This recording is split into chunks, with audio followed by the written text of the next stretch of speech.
Hola a todas y a todos, estoy contento de regresar.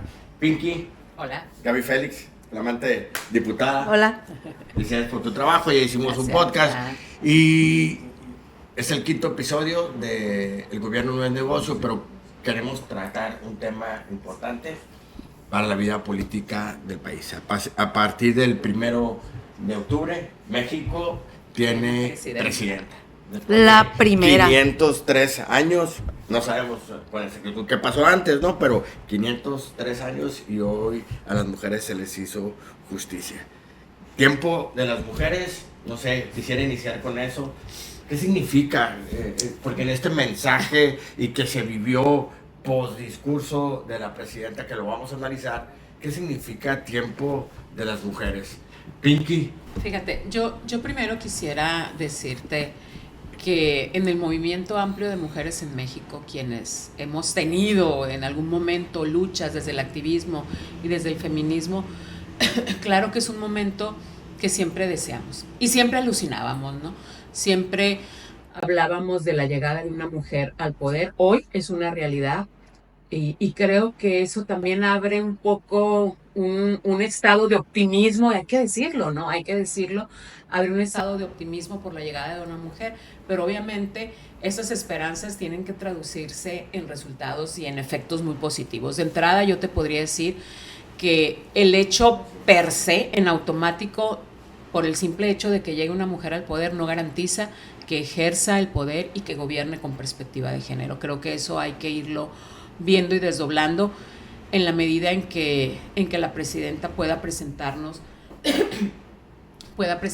su plan, pueda ir desdoblando algunos acuerdos. Yo lo que te puedo decir al menos es que en su toma de protesta dio algunos mensajes importantes, interesantes. Creo para mí, de entrada, que ahorita están sus primeros 100 días van a ser claves para el escrutinio de la agenda política y de la agenda pública. Generó un documento con 100 compromisos y esos 100 compromisos de alguna manera habría que leerlos todos. Yo sí invito a la ciudadanía a que los lea porque de alguna manera es así como un poco como la brújula. Y en ese documento de 100 compromisos sí nos encontramos una agenda de género mínima. O sea, no está con perspectiva de género. Yo esperaba más. Yo al menos en esos 100 compromisos yo esperaba que fuera muy clara en compromisos muy importantes y que asumiera cosas muy importantes y nombrarlas como tal, el sistema de cuidados, entre otras cosas que son muy importantes. Creo que dedica más espacio en los 100 compromisos a la agenda LGBT, que qué bueno que lo haga también, pero yo sí esperaba ver compromisos más puntuales respecto a las mujeres. Días después aparece la presidenta, creo que fue en una de sus primeras mañaneras, presentándonos un documento que hablaba sobre las primeras reformas constitucionales y modificaciones a leyes secundarias que está enviando, que de hecho algunas de ellas ya están por ahí en curso, las estaría enviando al Congreso de la Unión. Y bueno, ahí en esa siguiente acción de reformas constitucionales, bueno, vemos algunas cosas que creo que es importante mencionar, porque son cosas que las feministas y las mujeres hemos estado pidiendo por años que avancen en ese sentido. De entrada, yo te podría decir, de las reformas constitucionales más importantes es garantizar la igualdad sustantiva para las mujeres en la Constitución, garantizar la igualdad salarial, que creo que es un tema de justicia y de brecha salarial, hablar para mí algo que es muy importante, hablar de la obligatoriedad de la paridad de género en toda la administración pública federal y estatal, esto entendido para gabinetes municipales y estatales, pues porque aquí el gobernador se nos anda haciendo ojo de hormiga, ¿no? Con el tema de la paridad, que luego lo deberíamos de tocar en un tema aparte, pero dedicarle exclusivamente un tema aparte. Entonces, bueno, entre otras reformas constitucionales, creo que es bueno tenerlas en la Constitución, pero es mucho mejor tenerlas desdobladas en política pública con recursos asignados. Porque si garantizas en letra la igualdad sustantiva, pero no la materializas en presupuestos, ¿sí? En presupuestos que cobijen programas para asistencia social, en programas para empoderamiento económico de las mujeres, en programas para garantizar la economía salarial, etcétera, etcétera. Si no garantizas y traduces con presupuesto asignado a la política pública, pues se va a ver bien bonito en la Constitución, pero pues hasta ahí no mancha. Decir que muchas de estas propuestas han sido ya presentadas por Movimiento Ciudadano. Gaby, tienes ya poco más de un mes. Ya. Te he oído en algunas entrevistas y me gustó. Un periodista te dijo, oye, ¿pero qué vas a hacer como diputada de oposición? Y tú dijiste, a ver, ¿a Pues qué se van a oponer ellos? Porque por lo general, quien en libertad, en congruencia, con tu capacidad que tienes, pues vas a hacer puras propuestas que evidentemente privilegian a los ciudadanos y no a la clase política. Y tú se la cambiaste y dijiste, ¿a qué se van a oponer ellos? ¿Quién va a ser la oposición? ¿Quién va a ser la oposición? Porque lo que hemos visto, que cuando hay una buena iniciativa, quienes la frenan es quienes están en el gobierno. Por ponerte un ejemplo, ahorita la Pinky mencionaba el sistema de cuidados. ¿Qué significa el sistema de cuidados? Que alguien más, y no que tú obligadamente, por ser la hija, la mamá o la nieta, tengas que cuidar adultos mayores, hijos o personas con discapacidad. Que alguien más pueda hacer ese trabajo para que tú desarrolles tus habilidades profesionales o laborales, o si las vas a hacer tú, que te paguen por eso. ¿Esto qué significa? Que desarrolles tu potencial, pero que también se mueva la economía. Porque el sistema de cuidados implica, si se pagara como el 30% del Producto Interno Bruto, billones de pesos significa que eso suceda. Entonces, en realidad, eso significa hacer tiempo de mujeres. ¿Qué significa hacer tiempo de mujeres? Que le den prioridad. Nadie me va a dejar mentir que en general las mujeres somos las que nos preocupamos más por los hijos. Entonces, pues, ¿qué es tiempo de mujeres? Que haya leyes y políticas públicas donde cada niño y niña y adolescente esté seguro, tenga alimento, tenga salud, vaya a la escuela, que podamos ofrecerle un país donde pueda desarrollarse y donde no se tenga que ir, porque has de saber que el 2023 se incrementó el número de migrantes en 1 millón. En 2023 migraron 3 millones de mexicanos a otros países, principalmente Estados Unidos, porque no pudieron encontrar una oportunidad de desarrollo en México. Y la cifra de niños y adolescentes migrantes ha aumentado. También ha aumentado. Yo definitivamente. Analizando el discurso, inició, que pareciera no importante, ¿no? Pero inició saludando a todas las izquierdas de este planeta. La presidenta con eso inició y después los cebollazos para el presidente.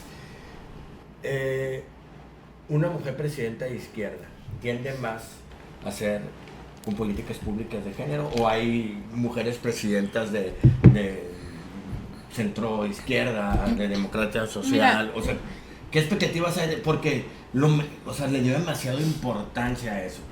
¿Qué le falta a la presidenta sin impulsar para que realmente podamos hablar de Pero es que Morena se ha comportado como todo derecha, pues, menos como izquierda. Entonces, ¿a qué se ha puesto? ¿Qué tendría que empujar? Porque yo escucho a Gaby. Ahorita, actualmente, yo creo que hablar de las izquierdas y hablar de las derechas es una amalgama muy... Cuando militarizan el país, ¿no? Sí, y es una amalgama muy retórica, ¿no? De entrada, o sea, en términos así como teóricos, conceptuales, bueno, la izquierda... Pero la política de género, la izquierda, yo creo que para mí, y esa ha sido la postura de Movimiento Ciudadano, es la socialdemocracia. Y yo creo que esa parte es una parte, no digamos intermedia, ni mucho menos, pero es una parte que garantiza avanzar de manera progresiva en el ejercicio de los derechos. Nadie, como la agenda de Movimiento Ciudadano en este país, ha abordado y ha avanzado en el tema de los derechos humanos, y no únicamente en el tema de la agenda de mujeres. Pero fíjate, Charlie, yo me quisiera regresar a algo, porque... Dicen ahí en los pueblos, pues que por la víspera se saca el día, ¿no? Y hay quienes hacen, o bueno, quienes hicieron después del discurso de toma de protesta de Claudia Sheinbaum, trataron de analizar desde la perspectiva semiótica y semiológica, o sea, lingüística, pues, ¿cuáles fueron las palabras que más me sale lo maestra, pues? ¿Cuáles fueron las palabras que más estuvieron presentes o que fueron más abordadas por López Obrador y por Claudia Sheinbaum? ¿Y por qué digo que por la víspera se saca el día? Porque en el discurso de AMLO, la palabra más recurrente y que ocupó más tiempo en su discurso fue la palabra presidente.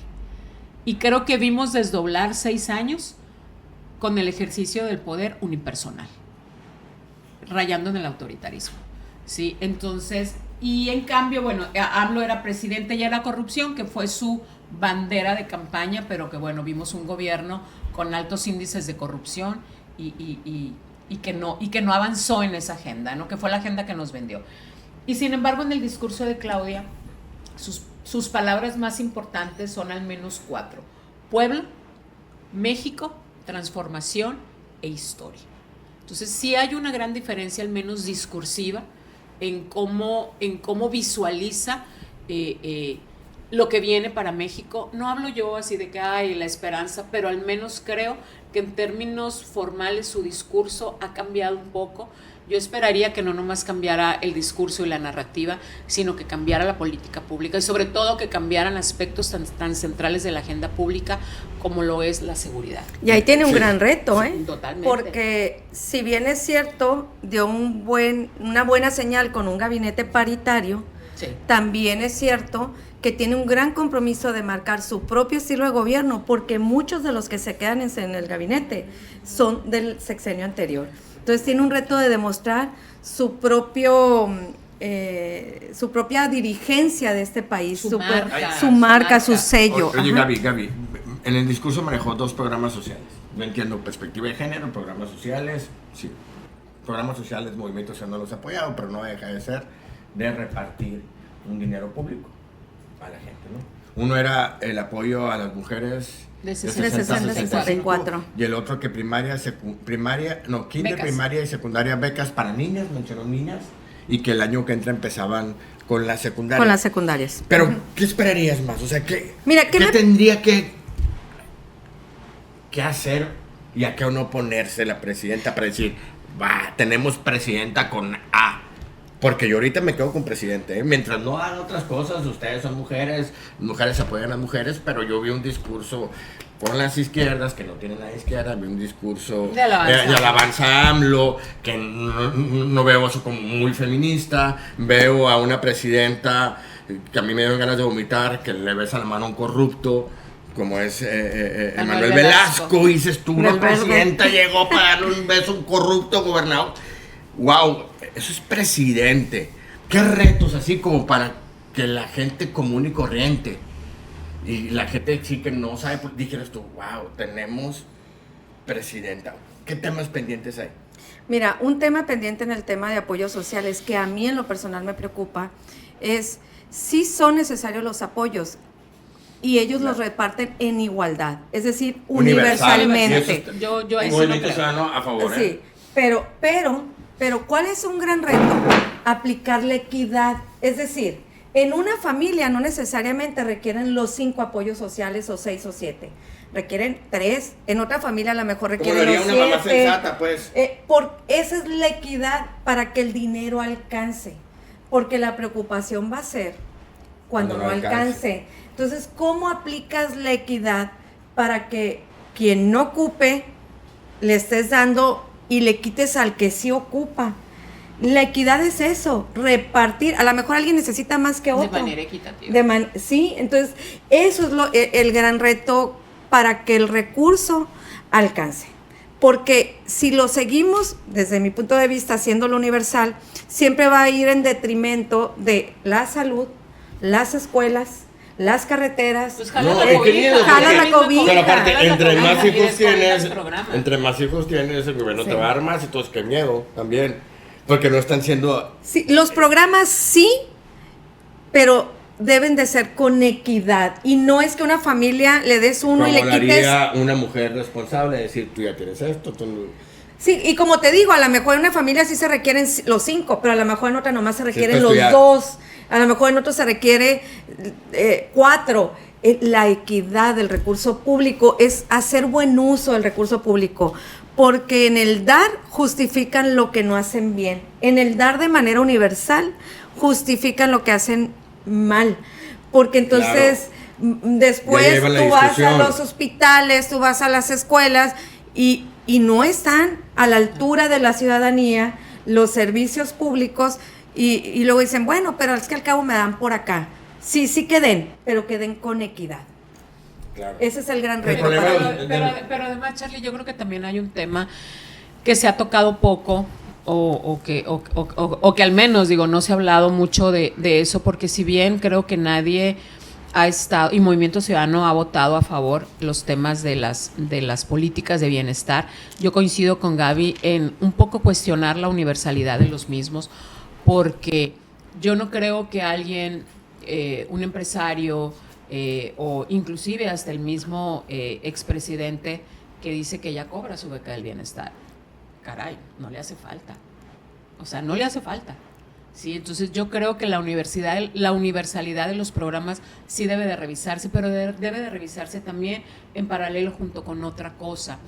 Es quién fiscaliza los padrones de beneficiarios. Porque estamos viendo que en los padrones de beneficiarios se repiten los mismos errores que se repetían en los programas de beneficiarios del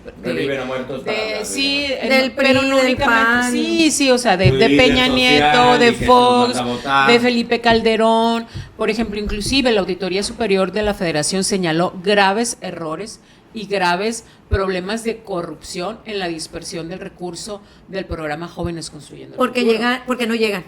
¿No? Jóvenes construyendo el futuro, y se acaba y lo acaban de elevar a rango constitucional, que no es lo que estamos criticando, sino estamos criticando la poca supervisión en el padrón de beneficiarios. Entonces, en todos estos programas que ya tienen rango constitucional, hay un componente de corrupción que nadie le ha seguido la pista, o que pocos le han seguido la pista, y que yo creo que ahí tenemos que estar muy pendientes, porque son recursos públicos y son recursos que se pierden ahora sí en el mar de la corrupción. Y si ahí hacemos un paréntesis, aparte de que no son transparentes y hay un alto nivel de corrupción, y quieren desaparecer al Instituto Nacional de Acceso a la Información. Sí, es decir, además, al instituto que ellos usaron para llegar al poder, y que gracias a ese instituto conocimos las toallas de Fox, la Casa Blanca, la Casa Gris, y ahora ellos, y ellos quieren ahora desaparecerlo, porque no quieren que digan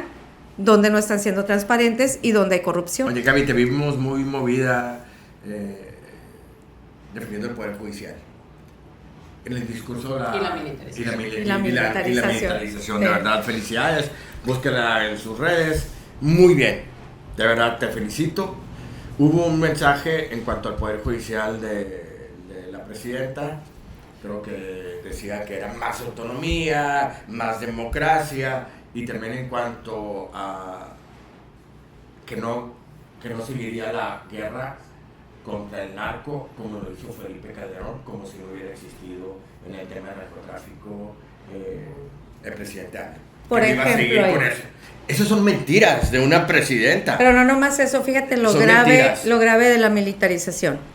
Pero dijo que no era que militarizar.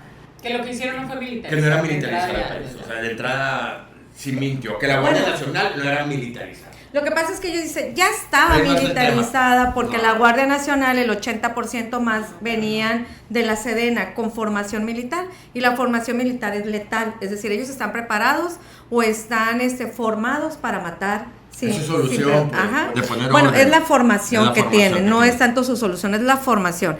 Y un policía es para mediar, en la mayoría, no tienen permiso de usar la fuerza pública tan fácilmente, porque también los problemas no son de crimen organizado para las policías municipales. Son los choques, son cuando hay pleitos entre personas que toman. Sí. Entonces, ahí lo grave es no solamente que le están dando facultades al ejército para que se vuelvan investigadores, sino que además todo el presupuesto, como se ha hecho en los últimos 6 años, se va a ir a la Sedena. Millones y miles de millones del presupuesto. Y bajo el pretexto de la seguridad nacional no van a rendir cuentas. Entonces, en realidad no solamente están militarizando la seguridad pública, están militarizando la administración pública, porque tenemos a los militares construyendo en aduanas, en puertos, en carreteras, en seguridad pública del ejército, pero también en seguridad pública civil. Y si eso lo trasladamos al Poder Judicial, los manden a las escuelas. Pero fíjate, si lo trasladamos al Poder Judicial, entonces vas a encontrar un poder que también va a pertenecer al poder ejecutivo. y al poder legislativo. Ya no va a haber un poder independiente de impartición de justicia. Entonces, ¿está mintiendo la presidenta? Yo creo que sí. Sí. Pero no nomás la presidenta, yo creo que desde López Obrador, inclusive No, pero López Obrador, ya se sí, coronó. pero como- López Obrador llega, parte de su discurso más fuerte desde la izquierda fue precisamente eso, la desmilitarización, ¿sí? Entonces, creo que era una apuesta desde las izquierdas, era una apuesta de su gobierno y la ruta que siguió fue una ruta contraria. Sí. Le entregó el Sí, poder y por ejemplo, lo que a habla, los sí, militares. lo que habla Gaby, sí, está por encima que riesgo, ¿no?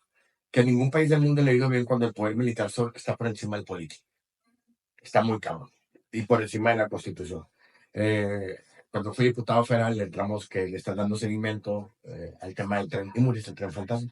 Sí. Es por una ejemplo, obra de Sedena que entra dentro de un presupuesto que es intocable, poco claro. Pero ahí, sí, ya que acabas de entrar, Poder Judicial, lo enlazo. En las nuevas reglas del Poder Judicial acaban de eliminar el amparo general. Claro.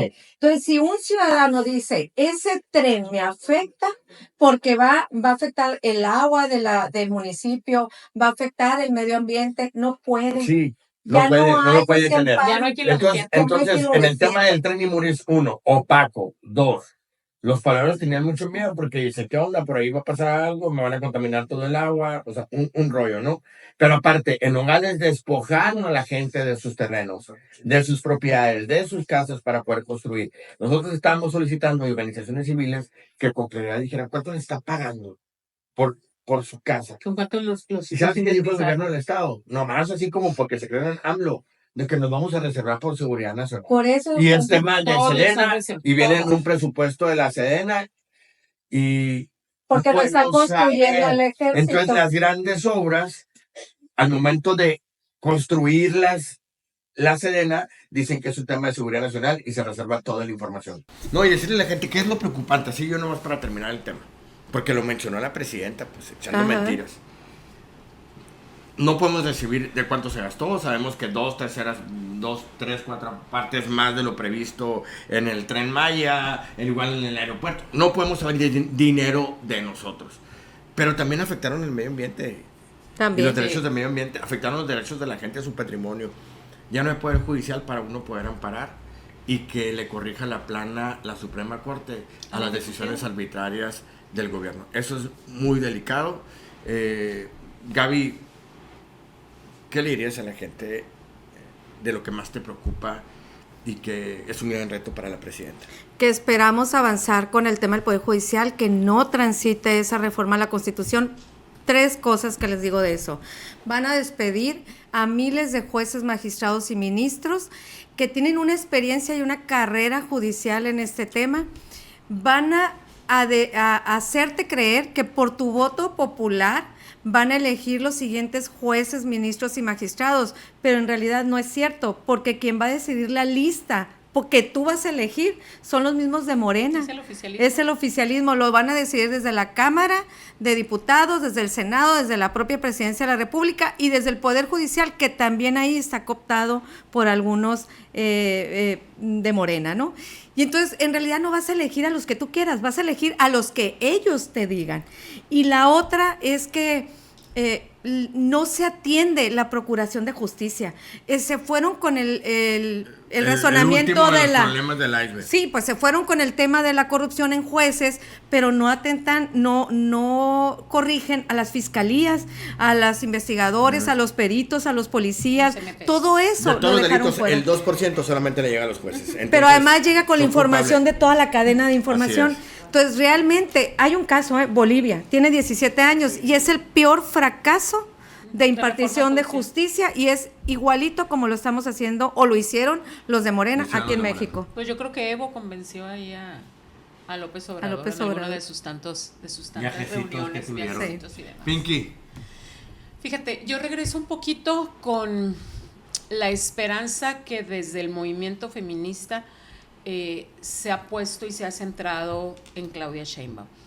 Y creo que si bien no podemos hablar de algo que no ha sucedido, creo que sí tenemos que estar muy pendientes, porque como decía ahorita, si las reformas o las propuestas que se están realizando no vienen acompañadas en las próximas semanas en el presupuesto de egresos de la Federación, pues en realidad va a ser puro bluff, ¿no? De entrada, yo le creería a la presidenta si recupera el sentido original del anexo presupuestal que estaba dedicado para observar los recursos para mujeres y que quitara todo lo que López Obrador metió, que no era cierto, y que dejara un anexo que pudiéramos tener claridad de en qué se usa el ejercicio. Y avanzar en contra de la violencia. Totalmente, no, que regresaran las guarderías para mujeres que trabajan, porque uno de los principales principios del feminismo y de las mujeres es precisamente el empoderamiento económico. Si una mujer no tiene garantía y certeza sobre su economía,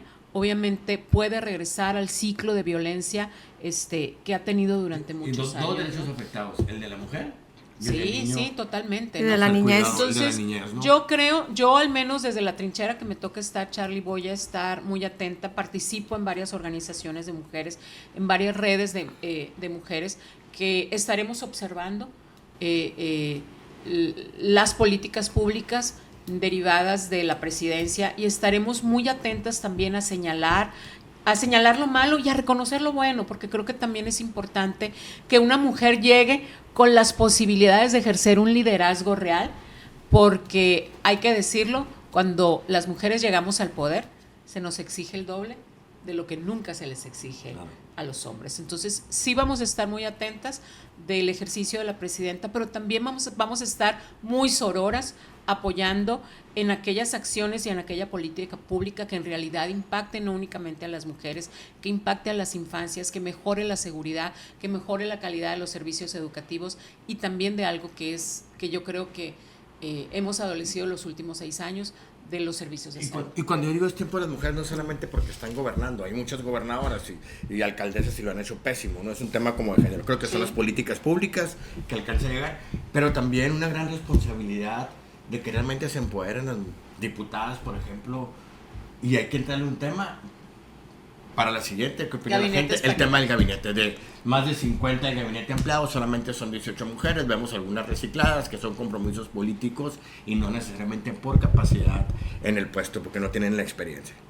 Y el otro tema, Gaby, que quisiera la gente, el tema de la donación de sangre. Es un tema muy que importante. todos los días y de me órganos. llega gente que yo quiero, que gente que estimo. No hay manera, como que está acá más difícil el filtro, gente se muere, el seguro social te da una cita y no puedes operar porque no hay sangre y te la mandan 6 meses después, se muere la gente. ¿Qué podemos hacer? O rendirnos y decir por ley no se puede cuando en otros países se puede. Ahora que hay este recurso público para los cobros, pues a lo mejor como tema de salud puede hacer una revisión para recibir el recurso preventivo de entrada. Y la gente que pueda en ese momento hacer me parece a mí tema que estamos pendiente, fallando todos cuando gente se muere porque no consigue sangre. Tema pendiente, donación de sangre y donación de órganos. Y el tema de la paridad del gobernador que no está cumpliendo y que las diputadas de Morena, Verde y PT están calladitas. Gracias, Ánimo. Charlie. Gracias.